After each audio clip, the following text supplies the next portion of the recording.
이런 것도 못하냐? 멍청한 것! 윤명호는 60대에 은퇴한 중앙지검 검사로 강직한 성격과 날카로운 통찰력을 지녔지만 경계선 지능을 가진 딸 소영이를 향한 무한한 애정이 있습니다. 아내가 소영이가 5살 때 가출한 후 그는 검사 일을 하며 홀로 딸을 키워왔습니다. 최근 소영이와 연락이 끊기자 깊은 불안을 느끼며 대전으로 향합니다. 소영이는 28세지만 여전히 10대 소녀의 순수함을 간직한 여성입니다. 작은 체구에 말을 더듬고 복잡한 상황 이해에 어려움을 겪지만 뛰어난 공감 능력과 따뜻한 마음을 가졌습니다. 결혼 후 시어머니와 남편의 학대 속에서 자존감을 잃어가며 나는 정말 바보인 걸까?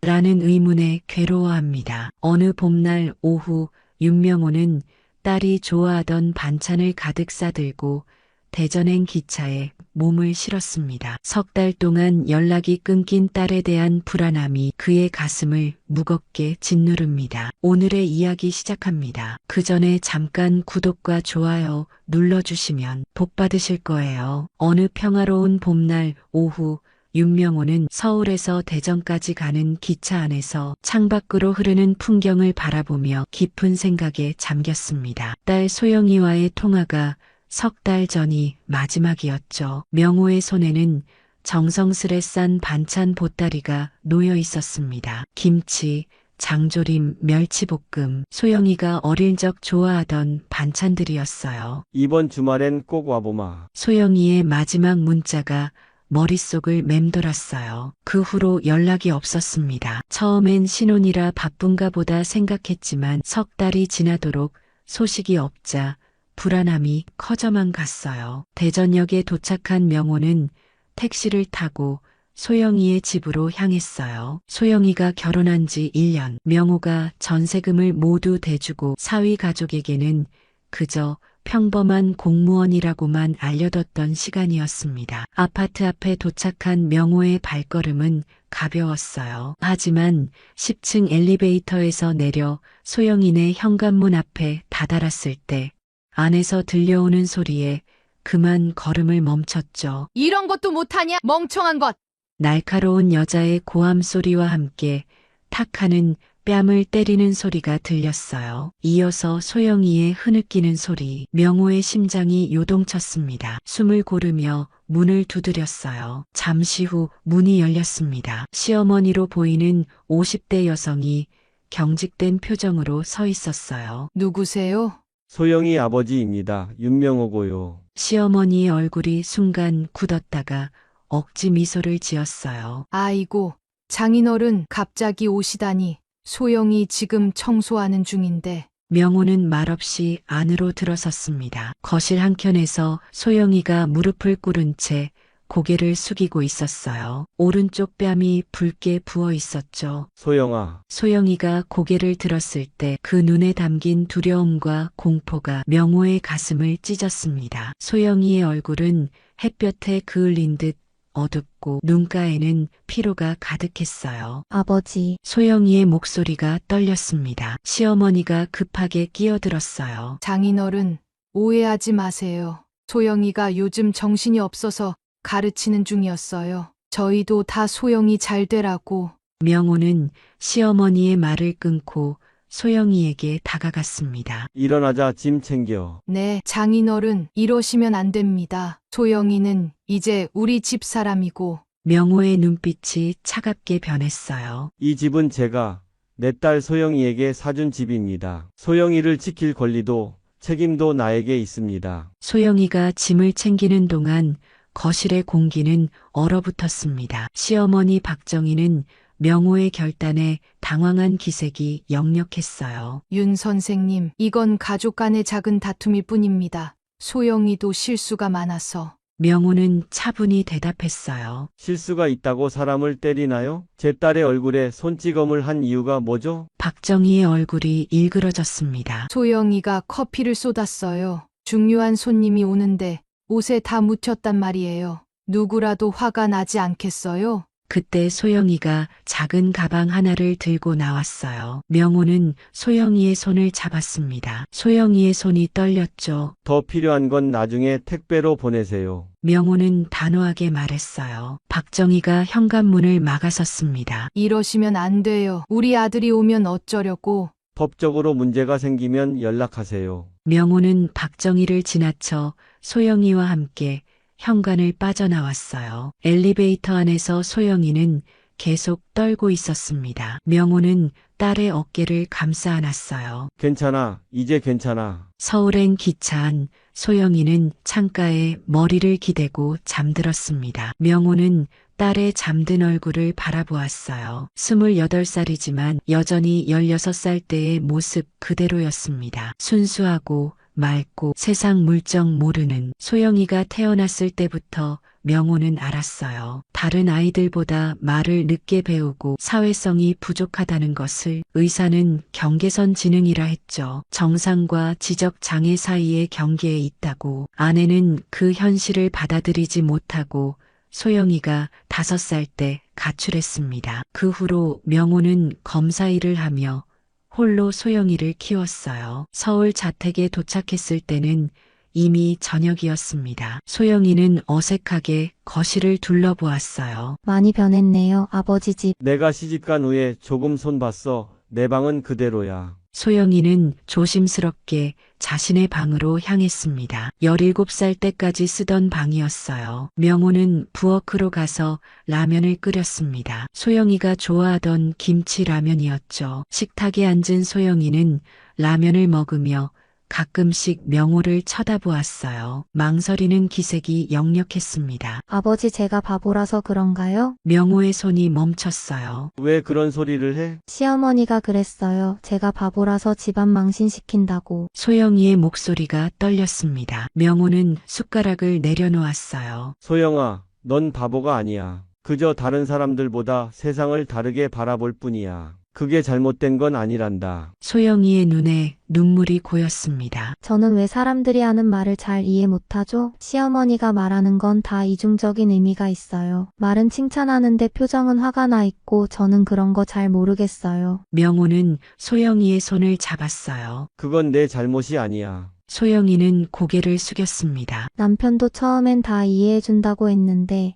이젠 절 바보 취급해요. 제 통장도 가져갔어요. 명호의 가슴이 덜컥 내려앉았습니다. 통장을 가져갔다고? 통장뿐 아니라 핸드폰도 감시해요. 제가 누구한테 전화하는지, 문자는 누구랑 하는지. 소영이의 목소리가 흔들렸습니다. 아버지께 연락하고 싶었는데 못했어요. 명호는 숨을 깊게 들이마셨어요. 검사 시절 수많은 가정폭력 사건을 다뤄왔지만 자신의 딸이 그런 상황에 처할 거라곤 상상도 못했습니다. 소영아, 모든 걸 처음부터 천천히 말해줄래? 소영이는 떨리는 손으로 물을 한 모금 마시고 이야기를 시작했어요. 결혼 초기에는 평화로웠답니다. 남편 김진우는 소영이의 느린 말투와 때때로 이해력이 부족한 점을 참아주었고 시어머니도 겉으로는 친절했다고 해요. 하지만 3달이 지나면서 상황이 달라졌죠. 시어머니가 커피숍을 열고 싶다고 했어요. 제 이름으로 대출을 받자고. 소영이의 눈에 두려움이 어렸습니다. 얼마를 대출받았니? 2억 아니 2억에 가까운 돈이요. 은행에서 서류에 사인하라고 해서 했어요. 시어머니가 다 갚을 거라고. 명호의 얼굴이 굳어졌어요. 그 돈은 어디에 썼지? 모르겠어요. 커피숍은 열었는데 제 이름으로 하지 않았어요. 시어머니 이름으로. 소영이가 흐느꼈습니다. 그때부터 저를 대하는 태도가 변했어요. 일주일에 5번씩 커피숍에서 일하라고 했죠. 월급도 안 주고. 명호는 분노를 억누르며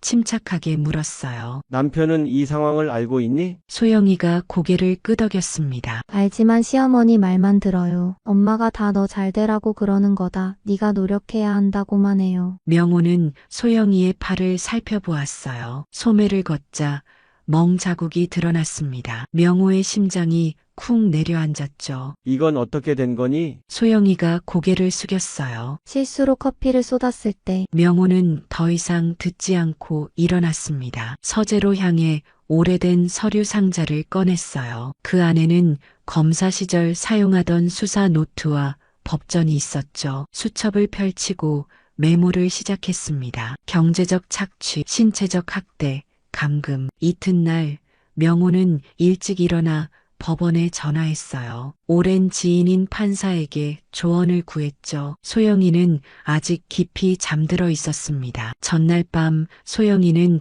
악몽에 시달렸어요. 명호는 소영이가 자다가 울부짖는 소리에 여러 번 잠에서 깼습니다. 오전에 명호는 대전지방법원과 경찰서에 전화해 알아본 결과 박정희에게 다단계 사기 전과가 있다는 사실을 알게 되었어요. 거기에 불법 대출 사기 혐의도 여러 건 있었습니다. 소영이가 단순히 학대만 당한 게 아니었어요. 사기의 피해자였죠. 점심때쯤 소영이가 깨어났습니다. 명호는 따뜻한 밥과 국을 차려주었어요. 소영아, 오늘 대전에 한번 다녀올 거야. 소영이의 얼굴이 창백해졌어요. 저도 가야 하나요? 명호는 딸의 불안한 표정을 보며 잠시 생각했습니다. 내가 원한다면 같이 가자. 내 물건들도 더 가져와야 하고. 소영이는 떨리는 손으로 밥을 먹으며 고개를 끄덕였어요. 시어머니와 남편이 없을 때 오후 2시에서 4시 사이에는 커피숍에 있어요. 명호는 소영이의 머리를 쓰다듬었습니다. 걱정 마. 내가 다 해결할게. 소영이가 희미하게 웃었어요. 그 미소에 명호의 가슴이 아팠습니다. 예전에 밝고 순수했던 소영이의 모습은 어디로 간 걸까요? 오후 2시.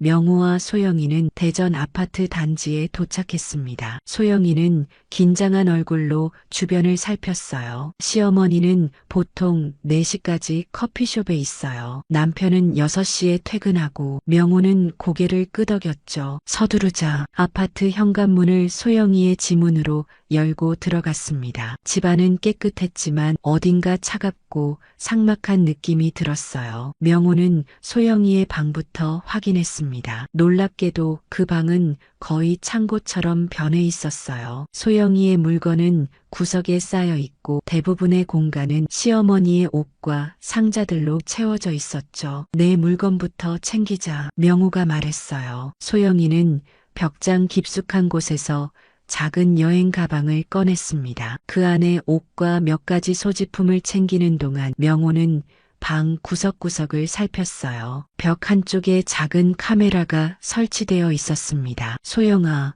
이건 뭐지? 소영이가 놀란 표정으로 카메라를 보았어요. 몰랐어요. 제 방에도 카메라가 있었다니. 명호의 눈이 차갑게 빛났습니다. 곧 그는 카메라를 떼어내 주머니에 넣었어요. 증거가 될 테니까요. 내 통장이나 중요한 서류는 어디 있니? 소영이는 침대 밑을 가리켰어요. 예전에는 저기 숨겨뒀는데 시어머니가 다 가져갔어요. 명호는 침대 밑을 확인했지만 역시 아무것도 없었죠. 대신 먼지 쌓인 구석에서 작은 수첩 하나를 발견했습니다. 소영이의 일기장이었어요. 이건 가져가도 될까?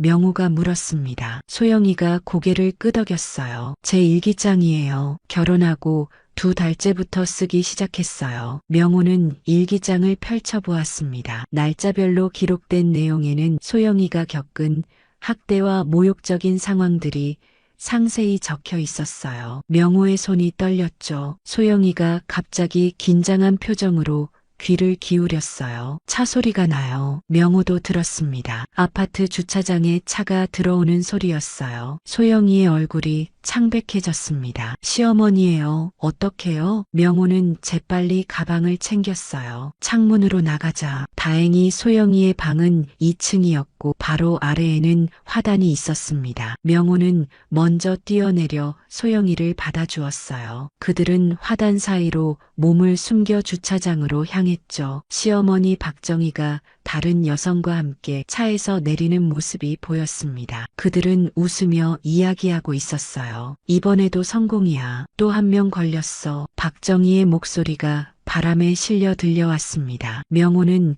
그 말의 의미를 직감적으로 이해했어요. 다른 피해자가 있는 거죠. 주차장을 빠져나와 버스 정류장까지 뛴 명호와 소영이는 간신히 버스에 올라탔습니다. 소영이는 온몸을 떨고 있었어요. 괜찮아, 소영아. 이제 괜찮아. 하지만 소영이는 갑자기 구역질을 했어요. 명호는 급히 휴지를 꺼내 소영이의 입을 닦아주었습니다. 소영이의 눈에는 공포가 가득했죠. 죄송해요, 아버지. 너무 무서워서. 명호는 소영이를 꼭 안아주었어요. 미안하다. 내가 진작 알았어야 했는데. 버스 안에서 명호는 소영이의 일기장을 더 자세히 살펴보았습니다. 그 안에는 박정희가 소영이에게 정신적, 신체적 학대를 한 사실뿐만 아니라 다른 피해자들의 이름도 적혀 있었어요. 모두 경계선 지능이나 지적 장애가 있는 여성들이었죠. 소영아, 이 사람들은 누구니? 명호가 물었어요. 소영이는 떨리는 목소리로 대답했습니다. 시어머니 사업에서 만난 언니들이에요. 다들 저처럼 남편이랑 시어머니한테 통장 관리당하고. 명호의 눈에 결의가 서렸어요. 이건 단순한 가정폭력이 아니었습니다. 조직적인 사기였죠. 이제 끝낼 때가 됐구나. 서울로 돌아온 후 명호는 본격적인 조사에 착수했습니다. 소영이의 일기장을 바탕으로 다른 피해자들의 정보를 수집했고 몇몇은 실제로 연락이 닿기도 했어요. 모두 비슷한 상황이었습니다. 경계선 지능이나 경미한 지적 장애가 있는 여성들이 박정희의 아들과 결혼한 후 재산을 탈취당했죠. 놀라운 건 아들이 여러 명이라는 거예요. 소영이가 떨리는 목소리로 말했어요. 제 남편은 막내래요. 큰아들은 이혼했고 둘째는 지금도 다른 여자와 결혼 생활 중이고. 명호는 소영이의 이야기를 듣고 심각한 표정을 지었어요. 그들도 모두 내처럼 지적 장애가 있는 여성들인가? 소영이가 고개를 끄덕였습니다. 시어머니가 자랑하듯이 말했어요. 순진한 며느리가 최고라면서요. 명호의 얼굴이 어두워졌어요. 이건 단순한 가정폭력이 아니라 조직적인 사기 행각이었습니다. 명호는 검사 시절 연락처를 총동원해 박정희의 과거 행적을 파악했어요. 다단계 사기로 2번의 전과가 있었고 최근 3년간 적어도 5명의 여성에게서 재산을 갈취한 혐의가 있었죠. 5일 후 명호는 소영이와 함께 대전으로 다시 향했습니다. 이번엔 박정희의 커피숍으로 직접 갔어요. 행복한 커피라는 간판이 붙은 그곳은 대전 시내 중심가에 있었죠. 겉보기에는 평범한 카페였습니다. 여기서 일했어?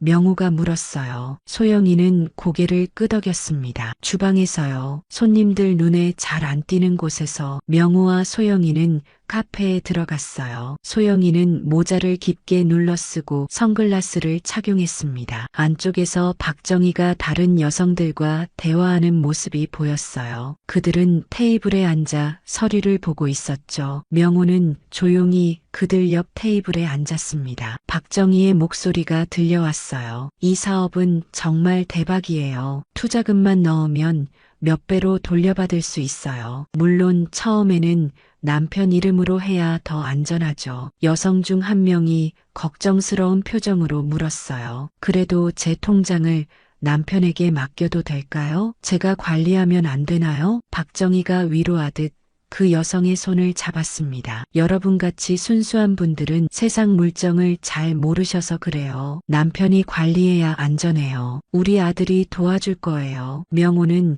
이 대화를 녹음하고 있었어요. 소영이는 떨리는 손으로 커피잔을 꼭 쥐고 있었습니다. 잠시 후 박정희가 소영이를 향해 시선을 돌렸어요. 처음에는 알아보지 못하다가 갑자기 표정이 굳었습니다. 소영이가 고개를 들었어요. 박정희의 얼굴이 하얗게 변했습니다. 명호가 천천히 일어섰어요. 안녕하세요, 어머님. 박정희가 당황한 표정으로 자리에서 벌떡 일어났습니다. 윤 선생님, 여기서 뭘? 앉으시죠. 명호의 목소리는 차분했지만 단호했어요. 이야기할 게 있습니다. 박정희는 어색한 웃음을 지으며 주변을 둘러보았어요. 다른 손님들이 그들을 쳐다보고 있었습니다. 여기서 이러시면 안 됩니다. 손님들이 보고 있잖아요. 명호는 천천히 서류 몇 장을 꺼냈어요. 그럼 사무실로 가시죠. 사기 전과 불법 대출, 가정폭력, 이야기할 게 많네요. 박정희의 얼굴에서 혈색이 완전히 사라졌습니다. 그의 옆에 있던 여성들이 불안한 표정으로 서로를 바라보았어요. 누구세요? 한 여성이 물었습니다. 명호는 차분하게 대답했어요. 저는 윤명호입니다. 전직 중앙지검 강력부 검사였고 소영이의 아버지죠. 그 말에 박정희의 다리에 힘이 풀렸습니다. 그녀는 의자에 털썩 주저앉았어요. 검사라고요? 박정희의 사무실은 카페 위층에 있었습니다. 박정희는 진땀을 흘리며 명호와 소영이를 안으로 인도했어요. 소영이는 사무실에 들어서자마자 몸을 떨기 시작했습니다. 이곳에서 많은 협박과 폭력을 당했던 기억이 떠올랐던 거죠. 아버지, 소영이가 명호의 팔을 꽉 잡았어요. 명호가 소영이의 손을 꼭 쥐어주었습니다. 괜찮아. 이젠 두려워할 필요 없어. 사무실 안은 화려하게 꾸며져 있었어요. 비싼 가구들과 명품 가방들이 즐비했죠. 벽에는 박정희가 여러 사람들과 찍은 사진이 걸려 있었습니다. 그중 몇 장에는 소영이도 있었어요. 억지로 웃는 표정이었죠. 앉으시죠. 명호가 차분하게 말했습니다. 박정희는 떨리는 손으로 명함을 꺼내려다 멈췄어요. 윤 선생님, 오해가 있으신 것 같은데. 명호는 서류 가방을 열고 소영이의 일기장과 증거 자료들을 꺼냈습니다. 오해라고요? 시어머니가 며느리의 뺨을 때리는 것도 오해인가요? 소영이 명의로 2억에 가까운 대출을 받아 가로채는 것도요? 박정희의 얼굴이 굳었어요. 그건 사업 투자였어요. 소영이도 동의했고 경계선 지능을 가진 사람에게 복잡한 금융계약을 이해시켰다고요? 명호의 목소리가 싸늘해졌습니다. 그것도 모자라 신체적, 정신적 학대까지 법적으로 어떤 처벌을 받게 될지 아십니까? 박정희가 갑자기 무릎을 꿇었어요. 제발이요. 오해예요. 저도 소영이를 위해서 그런 건데. 명호는 냉정하게 계속했습니다. 당신뿐만 아니라 아들도 공범이에요. 소영이의 통장과 핸드폰을 압수하고 외출을 통제하고 이건 감금죄에 해당합니다. 소영이가 조용히 입을 열었어요. 시어머니가 저만 그런 게 아니에요. 다른 언니들도 모두 저처럼 돈을 빼앗겼어요. 박정희의 눈이 커졌어요. 그런 적 없어. 소영이, 내가 어떻게 그런 말을. 명호는 녹음기를 꺼냈습니다. 조금 전 카페에서 녹음한 박정희의 목소리가 흘러나왔어요. 이 사업은 정말 대박이에요. 투자금만 넣으면 몇 배로 돌려받을 수 있어요. 물론 처음에는 남편 이름으로 해야 더 안전하죠. 박정희의 얼굴이 하얗게 변했습니다. 그녀는 격렬하게 고개를 저었어요. 이건 불법 녹음이에요. 증거로 인정 안 돼요. 명호가 웃었습니다. 제가 전직 검사라는 걸 잊으셨나요? 녹음은 시작에 불과해요. 이미 다른 피해자들의 진술도 확보했고 당신의 전과 기록도 모두 조사했습니다. 다단계 사기로 2번이나 처벌받은 전력이 있으시더군요. 박정희가 갑자기 울기 시작했어요. 제발 합의하면 안 될까요? 돈은 다 돌려드릴게요. 명호는 단호하게 고개를 저었습니다. 합의는 없어요. 법의 심판을 받으세요. 그때 사무실 문이 열렸어요. 소영이의 남편 김진우가 들어왔습니다. 엄마, 무슨 일이에요? 아래 직원이 뭔가. 진우는 소영이와 명호를 보고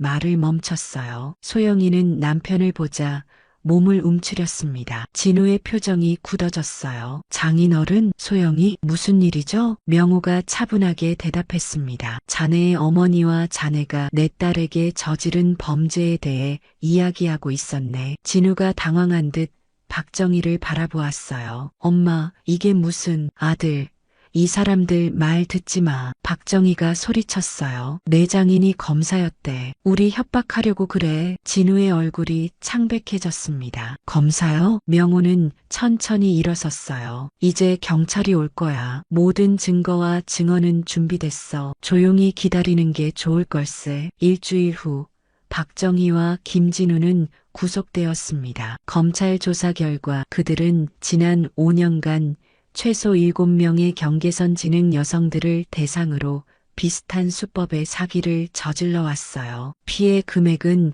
총 10억 원에 달했죠. 명호는 전직 검사로서의 인맥을 총동원해 사건이 제대로 처리되도록 했습니다. 그의 노력 덕분에 소영이를 포함한 다른 피해자들도 용기를 내어 증언대에 섰어요. 재판은 2달 동안 진행되었습니다. 법정에서 소영이는 떨리는 목소리로 자신이 겪은 일들을 증언했어요. 박정희와 진우는 끝까지 혐의를 부인했지만 증거는 명백했죠. 피고인 박정희, 김진우에게 사기죄, 폭행죄, 감금죄, 강요죄를 적용해 각각 7년, 5년의 징역형을 선고합니다. 판사의 선고가 내려졌을 때 법정에 있던 피해자들의 가족은 안도의 한숨을 내쉬었어요. 명호는 소영이의 손을 꼭 잡아주었습니다. 하지만 법적 승리에도 불구하고 소영이의 상처는 쉽게 아물지 않았어요. 그녀는 여전히 악몽에 시달렸고 갑작스러운 소리에도 놀라 떨곤 했습니다. 아버지, 저 이상해진 것 같아요. 어느 날 밤 소영이가 명호에게 말했어요. 자꾸 무서워요. 시어머니가 다시 와서 저를 데려갈 것 같고. 명호는 소영이의 어깨를 감싸 안았습니다. 그건 트라우마야, 소영아. 시간이 걸리겠지만 반드시 나아질 거야. 명호는 변호사 개업 계획을 무기한 연기했어요. 대신 소영이의 회복에 모든 시간을 쏟았습니다. 그들은 서울 근교 양평의 조용한 마을로 이사했어요. 자연 속에서 소영이는 조금씩 안정을 찾아갔죠. 오늘은 심리 상담사 선생님이 오시는 날이에요. 소영이가 아침 식탁에서 말했습니다. 명호는 미소 지었어요. 그래, 오늘은 어떤 이야기를 나눌 거니? 제 꿈에 대해서요. 소영이의 눈이 반짝였습니다. 저도 뭔가 할 수 있는 일이 있을까요? 명호는 소영이의 머리를 쓰다듬었어요. 물론이지. 내가 하고 싶은 일이 뭐든 지원해줄게. 상담은 3달째 계속되었어요. 소영이는 천천히 자신감을 되찾아갔습니다. 어느 날 그녀는 마을 도서관에서 본 책을 들고 왔어요. 아버지, 저 이거 해보고 싶어요. 목공의 책이었습니다. 표지에는 아름다운 나무 소품들이 실려 있었어요. 목공을 배우고 싶니? 명호가 물었어요. 소영이가 수줍게 고개를 끄덕였습니다. 손으로 뭔가 만드는 게 좋을 것 같아요. 제가 느리더라도 천천히 만들 수 있잖아요. 명호의 눈시울이 뜨거워졌어요. 소영이가 다시 꿈을 꾸기 시작한 것입니다. 물론이지. 당장 알아볼게. 며칠 후 명호는 양평에 있는 목공 교실을 찾았습니다. 선생님은 소영이를 따뜻하게 맞아주었어요. 천천히 배우면 됩니다. 모두가 자기 속도가 있으니까요. 소영이는 매주 화요일과 목요일에 목공 교실에 다니기 시작했어요. 처음에는 간단한 연필꽂이부터 시작했지만 곧 작은 서랍장도 만들 수 있게 되었습니다. 아버지, 보세요. 제가 만들었어요. 소영이가 자랑스럽게 작은 나무 상자를 들어 보였어요. 명호는 감격에 겨워 소영이를 안아주었습니다. 정말 아름답구나. 소영이의 회복이 진행되는 동안 명호도 자신만의 프로젝트를 시작했어요. 그는 경계선 지능을 가진 사람들을 위한 법률 지원 단체를 만들기 위해 준비하고 있었습니다. 소영이가 겪은 일이 다시는 일어나지 않도록 하기 위해서였죠. 아버지, 저도 도울 수 있을까요? 어느 날 소영이가 물었어요. 명호는 놀라서 소영이를 바라보았습니다. 물론이지. 하지만 너무 무리하지는 마. 소영이가 환하게 웃었어요. 저처럼 말이 느리고 이해가 늦는 사람들을 도와주고 싶어요. 제가 직접 경험했으니까 그들의 마음을 더 잘 알잖아요. 봄이 왔습니다. 양평의 작은 마을에는 벚꽃이 흐드러지게 피었어요. 소영이는 창가에 앉아 나무를 깎고 있었습니다. 지난 6개월 동안 그녀의 목공 실력은 놀랍게 향상되었어요. 이제는 주문 제작까지 받을 정도였죠. 소영아, 손님 오셨어. 명호가 소영이의 작업실 문을 열고 말했습니다. 소영이는 고개를 들었어요. 명호 뒤로 3명의 여성이 서 있었습니다. 소영이는 그들을 알아보았어요. 박정희에게 피해를 입었던 다른 여성들이었죠. 언니들. 소영이가 반가운 표정으로 일어섰어요. 여성들은 미소 지으며 소영이에게 다가왔습니다. 그들 모두 경계선 지능이나 경미한 지적 장애가 있었지만 각자의 방식으로 재능을 발휘하고 있었어요. 소영이, 내가 만든 가구들 정말 아름답다. 그중 한 명인 미경이 말했어요. 소영이는 부끄러운 듯 웃었습니다. 언니들은 어떻게 지내요? 나는 베이킹 교실 다니고 있어. 현주가 자랑스럽게 말했어요. 이제 케이크도 만들 수 있어. 다른 한 명인 지영이 덧붙였습니다. 나는 원예를 배우고 있어. 식물을 키우는 게 너무 좋아. 명호는 그들의 대화를 바라보며 가슴이 뭉클했어요. 이 여성들 모두 상처를 딛고 각자의 삶을 찾아가고 있었습니다. 다들 차 한잔 할래요? 소영이가 물었어요. 그들이 거실로 자리를 옮긴 후 명호는 그들에게 중요한 소식을 전했습니다. 내일 경계선 지능 권익보호센터가 공식적으로 문을 엽니다. 여러분 모두 초대하고 싶어요. 여성들의 얼굴에 기쁨이 번졌어요. 정말요? 드디어 열리는군요. 미경이 감격스러운 표정으로 말했습니다. 명호는 고개를 끄덕였어요. 처음엔 작게 시작하지만 점차 규모를 키워나갈 계획입니다. 법률 지원뿐만 아니라 직업훈련, 심리 상담도 제공할 거예요. 소영이가 자랑스러운 표정으로 아버지를 바라보았어요. 아버지가 모든 준비를 다 하셨어요. 저도 조금 도왔지만 명호는 소영이의 어깨를 감싸 안았습니다. 아니야, 소영아. 내가 있었기에 가능했던 일이야. 다음 날 경계선 지능 권익보호센터 개소식이 열렸어요. 양평 마을 사람들과 소영이처럼 상처받은 사람들이 모였습니다. 센터는 아담했지만 따뜻한 분위기였어요. 명호는 단상에 올라 간단한 인사말을 했습니다. 이 센터는 우리 딸 소영이와 그녀처럼 세상에서 어려움을 겪는 모든 이들을 위한 곳입니다. 우리는 그들의 권리를 지키고 재능을 발견하며 스스로 설 수 있도록 돕겠습니다. 소영이도 떨리는 목소리로 연단에 섰어요. 저는 말이 느리고 이해가 늦어요. 하지만 저도 꿈이 있고 할 수 있는 일이 있어요. 저처럼 느린 분들도 모두 소중한 사람이에요. 함께 서로를 도우며 살아가요. 청중들은 뜨거운 박수를 보냈어요. 소영이의 눈에 눈물이 고였습니다. 개소식이 끝난 후 소영이는 자신이 만든 작은 나무 상자들을 참석자들에게 선물로 나눠주었어요. 상자에는 각각 다른 문구가 새겨져 있었습니다. 당신은 소중해요.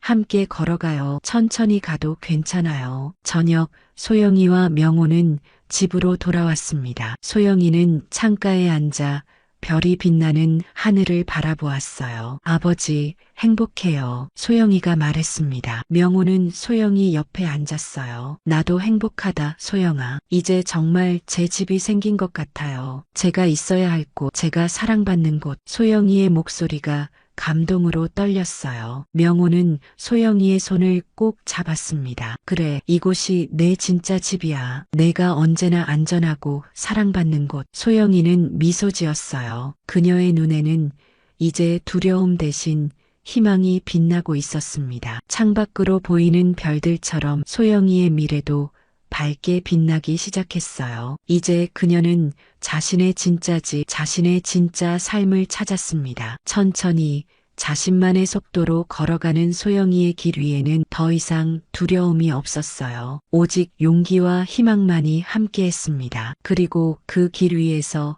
소영이는 자신처럼 세상을 조금 다르게 바라보는 사람들에게 등불이 되기로 했어요. 천천히 하지만 꾸준히 그들 모두의 권리와 꿈을 지켜주는 등불로 소영이의 집은 이제 단순한 공간이 아니었습니다. 그것은 소영이가 자신의 삶을 되찾고 스스로의 가치를 발견하며 미래를 향해 나아가는 희망의 상징이 되었어요. 오늘도 귀한 시간 내어 끝까지 시청해주신 구독자 여러분 진심으로 감사드립니다. 오늘의 이야기가 마음을 울렸다면 구독과 좋아요, 댓글 부탁드립니다.